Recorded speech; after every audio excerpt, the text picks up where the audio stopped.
Hello, my name is Jenny Ward and I am Chief Executive of the Lullaby Trust, which is the leading safer sleep charity here in the UK.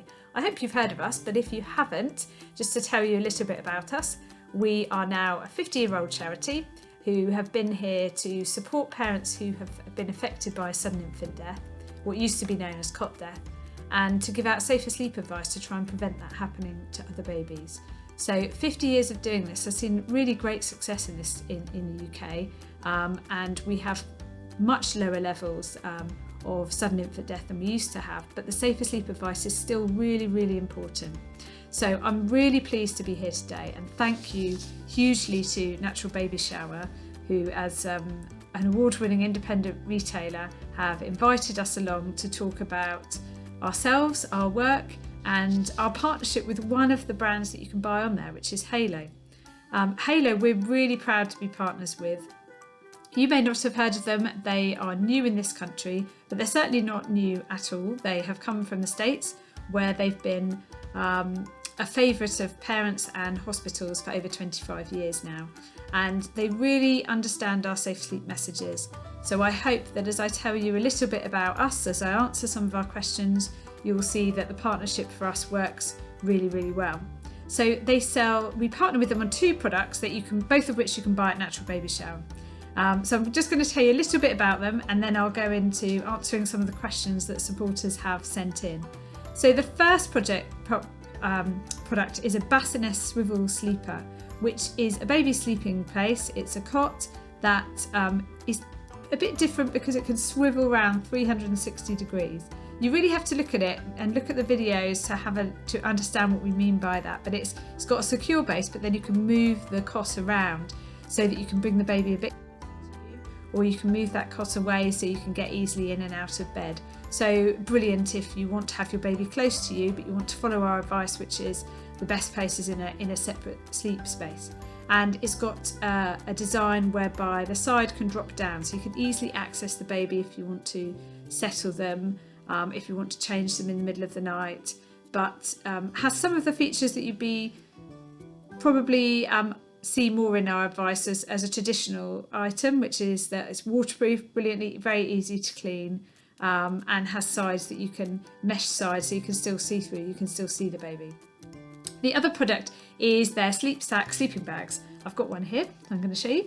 And we're really proud of our partnership with Halo because each of these sleeping bags, I'm not going to be able to show it on camera very well, but each of them has, and then in the top corner of them, has it embroidered in that back is best. And that's one of our key messages. Babies should sleep on their backs for every single sleep. And it's on every single one of their sleeping bags. So you can't forget it. If you put your baby onto their front, you won't be able to see the message and you won't be able to see the beautiful design. So this is just one of the sleeping bags that we've got, but do have a look. They are very easy to use and very easy to follow all the safe sleep advice that I'm just about to tell you about. So I just wanted to say firstly a huge thank you to Halo, our partners, and a huge thank you to Natural Baby Shower for giving me the time to talk to you today and giving me all the questions from your supporters as well. So I've been given half an hour. I'm going to try my best. I can talk a bit, sorry. So I'll try and get through these and give you an introduction into our safe sleep advice. But do have a look. Have a look at Halo's products that are on Natural Baby Shower. Do have a look at the Lullaby Trust website if there's anything that I haven't answered or you've got more questions. So first off, I'm going to say, safer sleep advice. It might feel there's a lot of it, but actually I can summarise it very easily for you, which is that the safest things you can do for your baby is to keep them on their back for every single sleep, to keep them in a clear sleep space near to you for the first 6 months of their life, and to keep them smoke-free. And that's during pregnancy as well as after birth, and it's both, or anybody who's around the baby.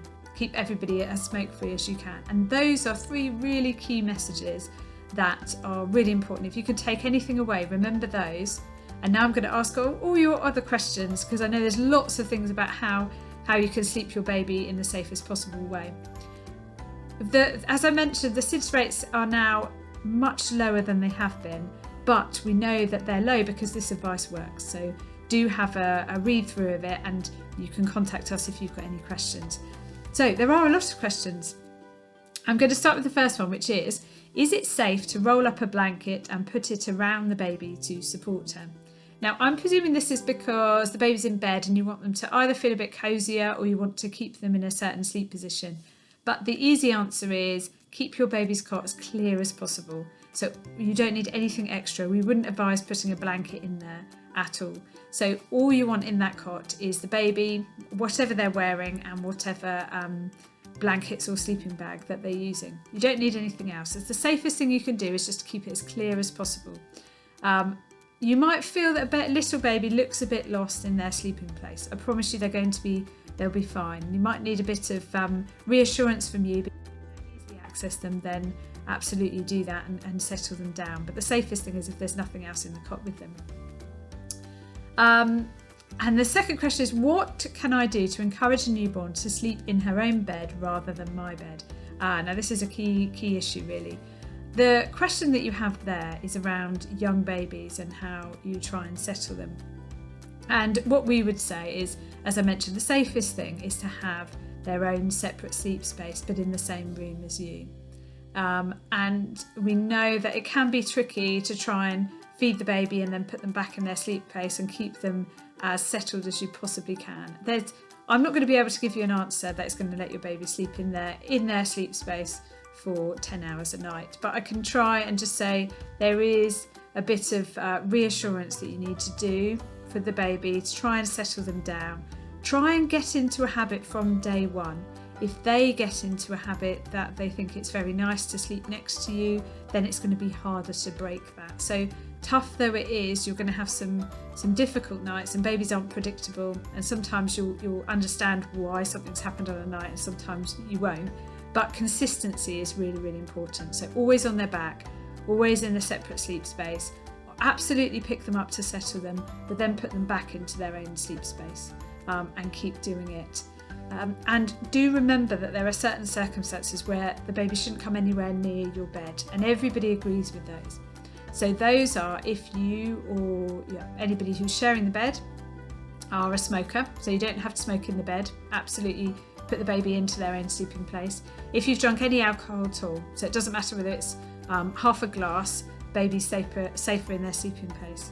And if the baby was born prematurely or low birth weight, that makes them a bit more vulnerable for lots of things, but certainly in terms of bed sharing, they're going to be better off in their own sleeping place as well.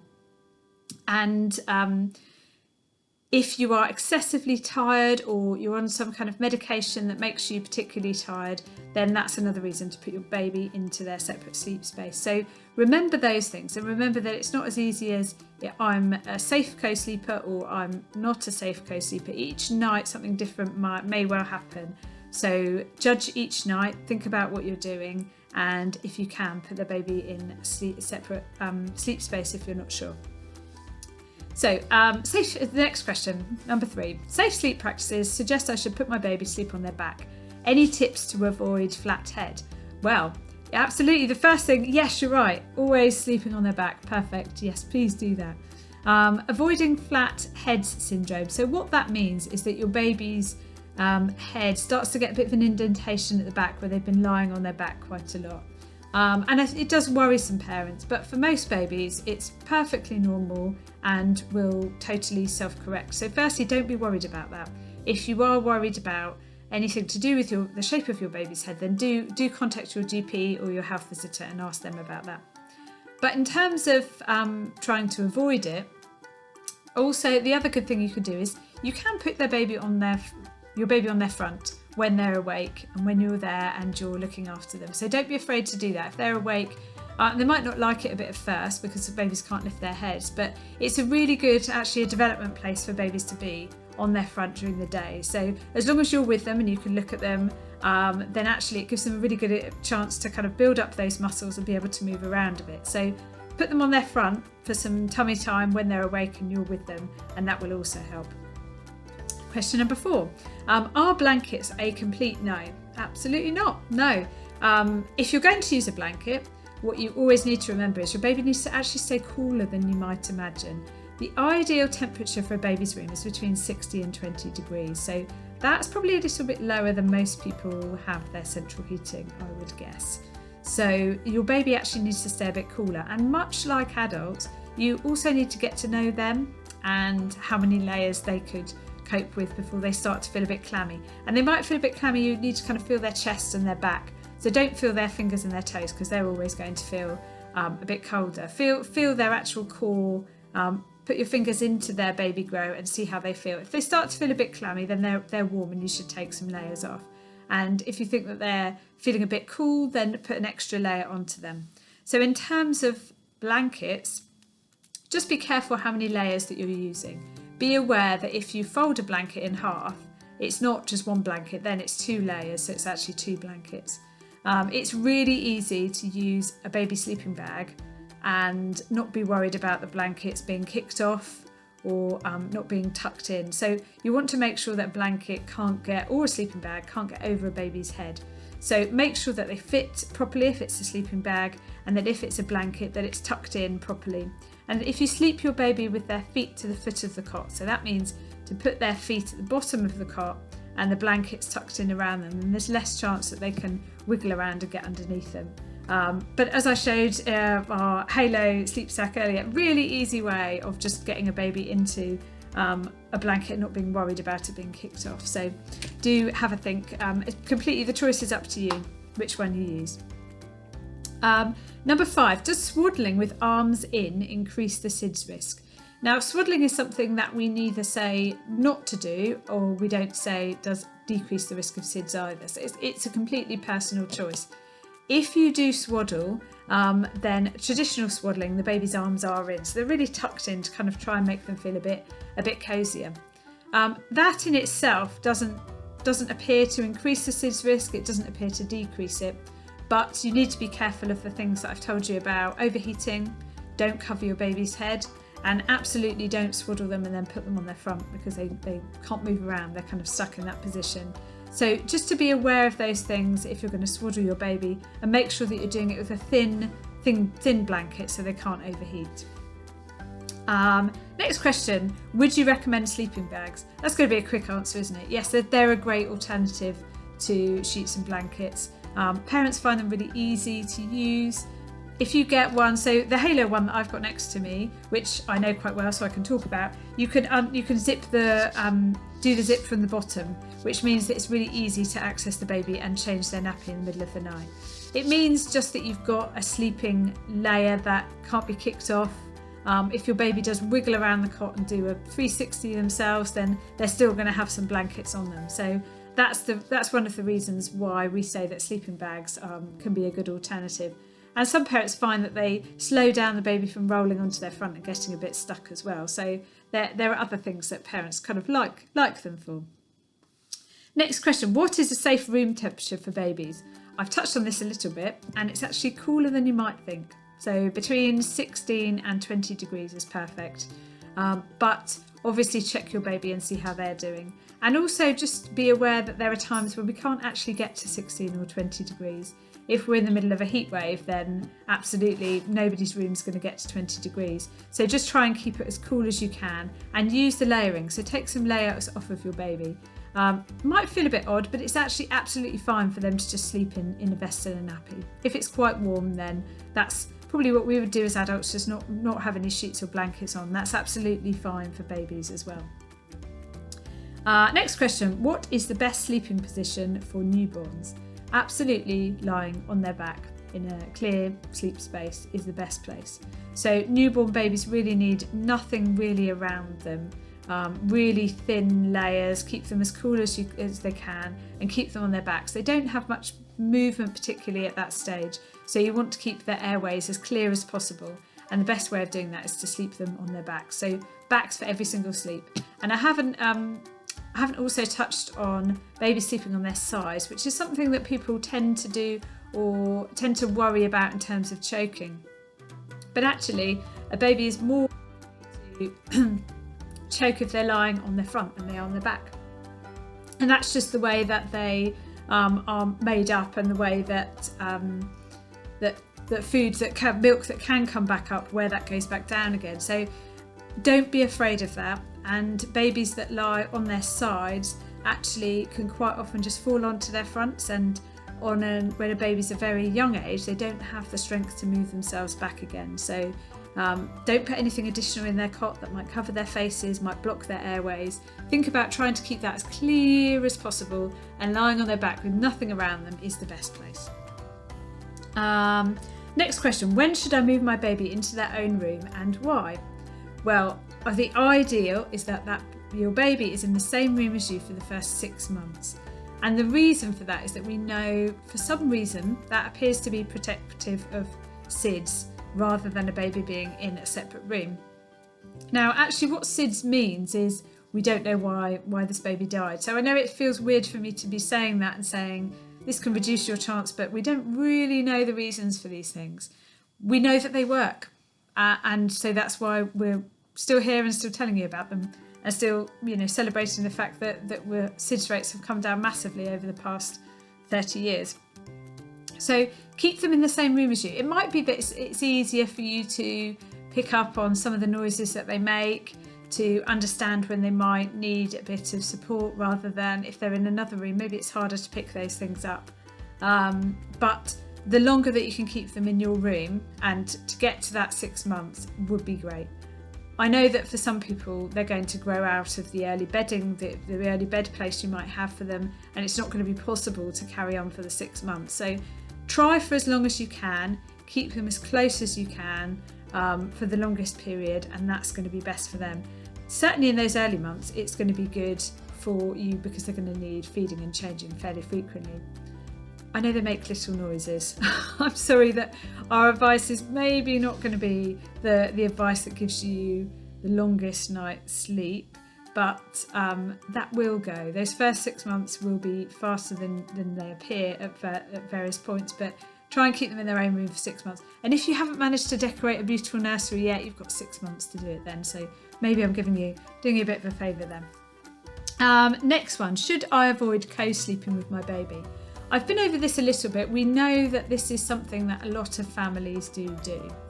What we want you to be able to do is to know when there are circumstances when it should kind of click in your head and you should say, hold on, no, tonight the baby needs to go into their own sleeping place. So firstly, have something ready, because you don't know when one of those nights might happen. If you have, as I said, if you or your partner, anybody in the bed is a smoker, if you've drunk any alcohol, if your baby was born prematurely or low birth weight, or if you're particularly tired. We would also add to that if you're not feeling very well, if you do have a fever, or you don't feel well for whatever reason, it's going to be safer for you if the baby's in a sleeping place. You can still keep them close to you, and you're going to want to keep feeding them or be able to access them to support them, but keep them into a separate sleep space. Also, do make sure that you're not thinking they can't go into the bed, but I'll bring them downstairs or I'll bring them into the front room and then fall asleep with them on a sofa or an armchair. That's something we absolutely don't want you to do. Keep your baby away from a sofa with you sleeping. We know you can hold them and give them a cuddle and it's lovely, but actually you and your baby falling asleep on a sofa is a very dangerous place to be. So if you do decide to co-sleep, do go onto our website, have a look at the information and advice we've got on there about how to make your bed less risky, how to make it the safest possible place you can. So I've spoken about bedding, we've spoken about how easy it is to use a sleeping bag, but in an adult bed, you probably don't have a waterproof mattress, you've probably got pillows, probably a duvet, adults, which can make it a lot hotter, and those are all things that you just need to be aware of and think about what could happen to my baby. How could they fall out? What's going to happen if they do? What's there to kind of try and prevent that? So a few things for you to consider, but go on, we've added some of these questions on there. Have a look and make sure that you're aware of what's happening with your baby on any particular night, so you're making the right choice for both of you. The next question, do we recommend swaddling over blankets? We don't actually recommend swaddling. We don't say don't do it for reasons of reducing SIDS or increasing the risk of SIDS, but I think that for us it's easy to keep your baby as cool as they can if you've got different layers on them that you can take on and off. So have a look at the swaddling advice and how you can do it safely and with lightweight blankets. Next one, can cot bumpers be used after a certain age, or are they advised against altogether? We advise against cot bumpers altogether, I'm afraid. Going right back to the beginning where I'm talking about clear sleep spaces, that's basically why we don't want anything additional in the cot with the baby. Now, there are lots of different types, and some that collapse down, some that are secured in different ways, but the summary of this is that the benefit of them, there isn't really one that we could see that means that we would override the preference for having a clear sleep space. So for us, it's no, don't need them. You'll be absolutely fine. Next one, I've heard breastfeeding lowers the chance of SIDS. Is this true? Absolutely yes. Very pleased to be able to say that. And say that breastfeeding is something that research has shown just about halves the rates of SIDS. So if you choose to breastfeed, then fantastic. And if you need another reason to give it a try, then hopefully I've given you one. Next one, can my baby sleep in a nest during the day? I think this is talking about a sleeping pod. And that is something that we don't recommend. We try and say go for a firm, flat sleep space. So during the day, I've spoken about the baby being in the same room as you. And actually, that's the advice that we recommend day and night. So if they're having a sleep in the middle of the day, we'd say try and keep them in the same room as you. You might not be able to have their cot in the same room as you. So that's going to be a bit tricky. How do you manage to do that? And we can't say which method is going to be best for you, because it depends where you are or what you have available, where your baby would sleep. But remember the same advice: firm, flat sleep space of their own, and think about maybe you've got a pram or a cot or a travel cot or a smaller type of portable sleep space that would be good to do that in. But keeping them in the same room as you is really good. Next one, what's the best way to reduce the risk of SIDS? Oh, it's a good time. I'm nearly up, so I'm going to reiterate the 3 things that I said at the beginning.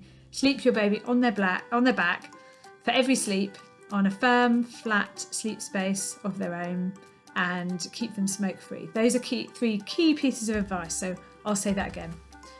Why should I keep my baby on his back? I'll go back to that again, trying to keep the airways clear. Just think of that.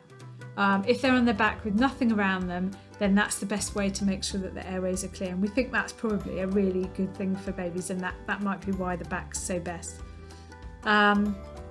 Next one, I'm worried my baby will choke if I place them on the back to sleep. Is this possible? It is not as likely to happen when a baby's on their back as they are on their front, actually. And it's just, actually we've got natural refluxes that will stop that from happening. So please don't worry about that. Actually, a baby is most safe to be on their back, and they tend to turn their head when they're sick anyway. So, and that you'll get to know your baby and how often that happens. And if they're next to you and they're next to you during the day as well, and you can watch them, you'll get to know them and feel a bit more confident that actually that's something that they naturally do as well. So there's another reason to keep your baby close to them. Next one, do I need to wake up to make sure my baby hasn't rolled onto their side or front during the night? No, please don't do that. If you're sleeping and they're sleeping, then wonderful. Babies will, of course, start to roll at some point. And if you've been really stringent and really clear on the safer sleep advice and kept your baby on their back for every sleep, then the first time that you turn around and find out that they aren't in the position that you've left them can be a bit of a surprise. This will happen. Keep them on their front during the day. Give them some time to build up your confidence about how they can move and their strength in their muscles, and that will help them to be able to roll from one way to the other. So the first few times, though, when they roll from their back to their front, they're probably going to get a bit stuck, and you can move them back, but we wouldn't say you need to wake up all night to do that. And if you keep their sleep space as clear as possible, then even if they are rolling and moving all around the place, then they're not going to get tangled up in anything. What is the most at-risk age for SIDS? Most of the advice I've spoken to you about goes up to 6 months, and that's the key time when SIDS happens. We still have some that happen at an older age, but it's incredibly rare, even rarer than SIDS, thankfully, is itself. So it really is those early months when it's really important to follow the safer sleep advice, and it's going to be easier to do that if you do it from the beginning for every sleep. And then last question, what type of bedding is best for my baby? Well, the type of bedding that's best is a lightweight one that works for you and your baby. I know it can be difficult. You can buy them in different togs, and I recommend a particular tog for a temperature, I'm afraid. And I'm going to go back to the points that I made about understanding your baby. Think of us as adults. You probably know somebody who loves to have big thick duvets right up to their neck at night, and others who kick the blankets off every night. And babies are the same. They can't regulate their temperature though. So they're less likely to do that deliberately. They're less likely to think, I'm hot, I'm going to kick the blanket off. They need you to get to know them and start to think about layers. So using a nice, I'm going to get my Halo sleep sack back out. If you use a nice thin sleeping bag, like this one in those early months, then you can build up layers underneath that if your baby needs them. So if you have a baby grow or maybe a vest on and the sleeping sack, as you start to get to know your baby, you might want to add more layers, or you could take them off. So having a layered approach is really the best one. So there's my answers for your questions. I hope it's been helpful. I just want to say a huge thank you to both Halo and Natural Baby Shower for inviting us along to do this, and to say to all of you, have some safe sleep, enjoy the time with your baby. Please don't be worried. We're here to talk to you if you've got any questions. I know I can't describe every circumstance that you might come across in just half an hour, but we're here. We've got a helpline that you can call during office hours. We have got a website with masses of information. So if you want to know more about any of the subjects that I've touched upon, please do go on there and have a look. And there are various resources for you. There's some videos you can go through. There's some short animations, or there are fact sheets that go into far more detail if you'd like to have a look at those. But we wish you and your baby all the best, and thanks for listening.